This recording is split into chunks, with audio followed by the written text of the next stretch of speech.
Welcome to the my dress up darling episode number 2। Last episode में Hina doll बनाने वाले school student Gojo की बात मरीन से होती है, जो एक खुश मिजाज लड़की है। उसको एक गेम कैरेक्टर की ड्रेस पहनकर उसका कॉस्प्ले करना है, मगर जानकारी ना होने से वो ड्रेस नहीं बना पाती। लेकिन जब उसे पता चला कि गोजो उसकी ड्रेस बना सकता है तो वो उससे ड्रेस बनाने की मदद मांग लेती है। लेकिन गोजो ड्रेस तो तब बना पाएगा ना जब उसको गेम और कैरेक्टर के बारे में जानकारी होगी। इसीलिए मरीन उसको बताने लगती है कि वो एक एडल्ट गेम है और उसके 2 पार्ट आ चुके हैं, और तो और उसका एनीमे भी आने वाला है। मरीन गोजो को उस गेम की स्टोरी बताती है जो कि कुछ उस टाइप की होती है, और इन सबसे गोजो का दिमाग चकरा जाता है और उसे लगता है कि मरीन उसके साथ मजाक कर रही है। लेकिन उसके बिहेव और बातों से तो गोजो को लगता है कि वो इस बात के लिए काफी सीरियस है और सही कह रही है। मरीन की स्टोरी लाइन के हिसाब से शिजुको एक मासूम और प्यारी लड़की है, और जब मरीन ने उसको देखा था तो उसने फैसला कर लिया था कि एक बार तो वो उसका कॉस्प्ले जरूर करके ही रहेगी। गोजो मरीन का अपने शौक को पूरा करने के जुनून को देखकर खुश होता है और ड्रेस बनाने को रेडी हो जाता है। मरीन गोजो को एक बुक देती है जिसमें बताया गया है कि कॉस्प्ले आउटफिट कैसे बनाते हैं, जिससे उसको ड्रेस बनाने में काफी हेल्प मिलेगी। हालांकि वो सब तो ठीक है, पर गोजो को ड्रेस बनाने के लिए मरीन का नाप चाहिए, जिसके लिए गोजो सोमवार का दिन चुनता है क्योंकि वीकेंड लगने वाला है। मरीन मंडे को मिलने की बात बोलकर वहाँ से चली जाती है, और शाम को दादाजी गोजो को बताते हैं कि वो कल नई सिलाई मशीन लेने जाएंगे, इसलिए गोजो दुकान को बंद ही रखे। अगली सुबह कोई घर की बेल बजाता है, और जब गोजो ने देखा तो वो मरीन थी, जो शिजुको तान बनने के लिए मंडे तक का इंतजार नहीं कर सकती थी, और गूगल पर गोजो की दुकान की लोकेशन ढूंढकर वहाँ पर आ गई। वो गोजो के लिए चीज केक भी लाई थी और उसे देकर सीधा अंदर भाग गई और गोजो के रूम में घुस गई और उसके काम के सामान को बड़े ही वैसे तरीके से देखने लगी। सामने के नजारे को देखकर गोजो की फटकर हाथ में आ रही थी, क्योंकि आज तक उसके कमरे में बस उसके दादाजी ही आए थे, लेकिन आज पहली बार एक लड़की आई है, और उसकी हरकतें देखकर एक बेवकूफ सा गधा भी मैराथन जीत जाएगा। सिस्टम पार देंगे। फिर मरीन विचारों में पड़े गोजो को बाहर लाती है और उसको नाप लेने का काम शुरू करने की बात बोलती है, मगर गोजो की तो ये सुनते ही फटने लगती है और वो माप लेने के लिए किसी लेडी को बुला लेने की बात कहता है, क्योंकि उसकी दिक्कत ये है कि कल वाली किताब के मुताबिक मरीन को अपने पूरे कपड़े उतार कर नाप देना पड़ेगा। और ये सुनते ही मरीन बिना सोचे समझे अपनी शर्ट उतार देती है और फिर शॉर्ट भी निकाल देती है। रहा नहीं जाता, तड़प ही ऐसी है ना। और पूरी तरह से चिकनी बनकर उसके सामने खड़ी हो जाती है, और सामने का नजारा देखकर गोजो के गोटे मुंह में आ जाते हैं और वो डरते डरते उसका नाप लेने को तैयार हो जाता है। मरीन अपनी आंखें बंद कर लेती है ताकि गोजो शर्माए ना, और जब गोजो उसके सिर का नाप लेता है तो मरीन अपनी आंखें खोल देती है और गोजो डरकर दूर जा गिरता है। गोजो को आगे का नाप लेने में दिक्कत हो रही है तो वो पीछे शोल्डर्स का नाप लेने की सोचता है, ये जानकर कि पीछे कोई प्रॉब्लम नहीं होगी, मगर सबसे बड़ी प्रॉब्लम तो पीछे ही है। गोजो को जानना है कि वो एक लड़की होकर फुल बिकनी ड्रेस में एक लड़के के सामने खड़ी हुई है तो क्या उसे अजीब नहीं लगता, जिस पर मरीन को कोई फर्क नहीं पड़ता, क्योंकि शिजुको जैसा बनने के लिए वो किताब में लिखी हर एक बात मानेगी।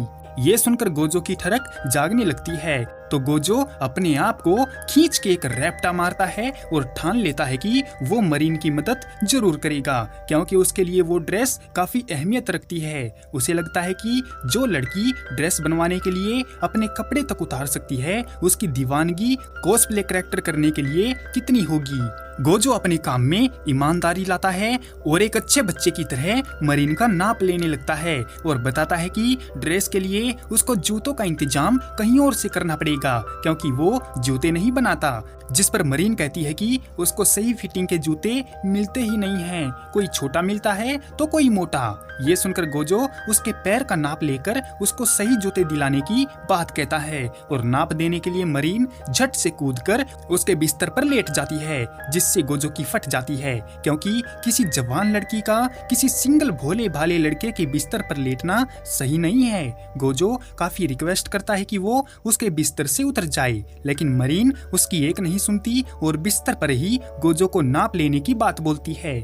थक हार कर गोजो मान जाता है और बड़ी मुश्किल से मरीन का नाप लेता है क्योंकि सामने का नजारा ही कुछ ऐसा था।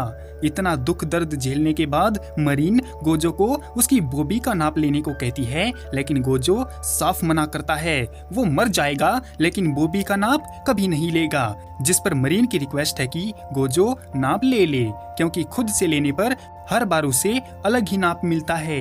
गोजो फिर से घुटने टेक देता है और नाप लेने लगता है और काफी बड़े बड़े बोबी को देखकर उसके गोटे फिर से मुंह में आ जाते हैं और खुद पर कंट्रोल रखते हुए गोजो मरते मराते हुए नाप ले लेता है।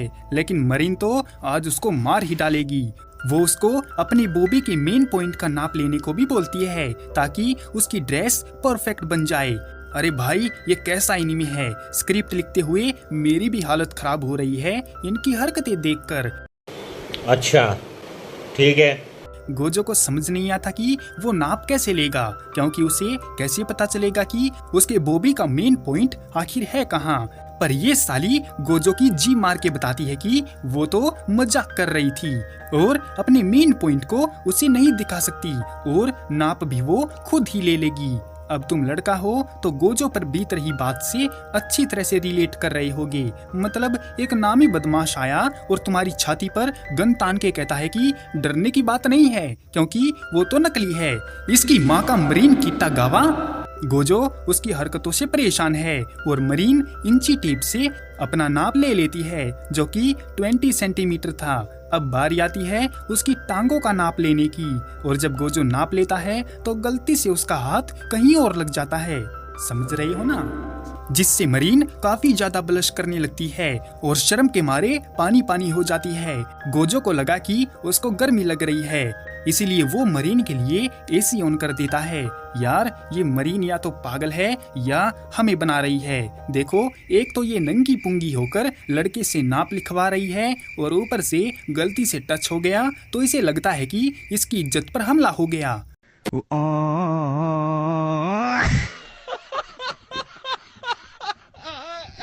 गोजो अपने मेंटली वॉर से निकलकर आजाद हो गया, मतलब नाप लेने का काम पूरा हो गया। तो गोजो मरीन से कुछ ऐसा मांगता है जिससे कि वो शिजुको तान को अच्छे से समझकर मरीन के लिए कपड़े ड्रॉ कर सके। ये सुनकर मरीन गोजो को उस गेम के दोनों पार्ट दे देती है और उसे कल पूरे दिन एंजॉय करने को बोलती है। मगर अभी भी गोजो की नजर उस पर से हट नहीं रही है। लगता है मरीन अपना काम तमाम करवा के ही मानेगी, लेकिन गोजो अपने आप पर काबू रखता है और मरीन वहाँ से चली जाती है। शाम को जब दादाजी नई सिलाई मशीन लेकर आते हैं तो देखते हैं कि गोजो नीली फिल्म को बड़े ही ध्यान पूर्वक देख रहा है और कॉपी में कुछ नोट भी कर रहा है। हालांकि वो एक एडल्ट गेम है, इसलिए सबको गलतफहमी हो सकती है। उन्हें लगा कि ये उसका कोई प्रोजेक्ट होगा, इसलिए वो उससे कुछ नहीं पूछते और उसे अकेला छोड़ देते हैं।